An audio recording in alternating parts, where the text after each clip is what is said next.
Ini adalah neraka bagi orang-orang malas di mana jutaan orang harus terus berlari di atas roller coaster raksasa sebagai hukuman. Karena jika mereka berhenti, mereka akan hancur dan jika mereka melompat ke dalam air, mereka akan menjadi santapan ikan. Pria ini adalah seorang pemadam kebakaran. Dalam hidupnya, ia selalu sibuk sepanjang waktu bahkan menyelamatkan banyak nyawa.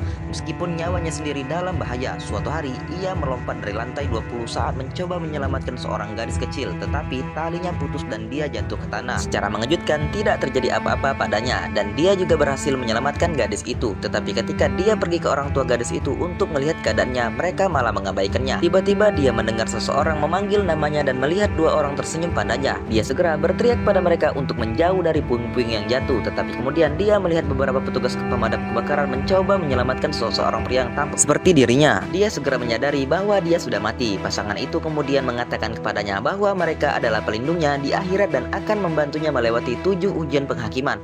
Dan karena dia meninggal saat melakukan hal yang mulia, maka itu akan mudah baginya. Tetapi sebelum pria itu dapat mengerti semua ini, tubuhnya melayang di udara dan dia tersedot ke portal raksasa. Pria itu pun telah berada di akhirat. Ratu neraka pun menyambutnya dengan senyuman. Sang ratu bangga melihat kebaikan pria itu semasa hidupnya. Dia bertanya kepada pria itu, "Mengapa kamu bekerja begitu keras?" Pria itu menjawab, "Itu semua karena uang." Senyum ratu neraka menghilang seketika karena di neraka percaya pada uang adalah dosa besar. Ratu neraka memerintahkan pria itu masuk ke dalam roller coaster kematian untuk dihukum. Melihat ini, utusan neraka dengan tergesa-gesa menarik rakit kemudian memanggil cermin ilahi, meminta ratu neraka untuk melihat kehidupan pria itu lagi. Ternyata pria itu memiliki 5 pekerjaan dalam hidupnya. Setiap hari setelah bekerja, dia akan pergi ke restoran untuk bekerja sebagai pelayan. Di akhir pekan, dia akan mengantar barang, membersihkan kamar mandi, dan bahkan bekerja sebagai sopir. Dia bekerja sangat keras untuk ibu dan adik laki-lakinya yang masih sekolah. Ratu neraka sangat tersentuh oleh pria itu sehingga dia akhirnya membebaskannya.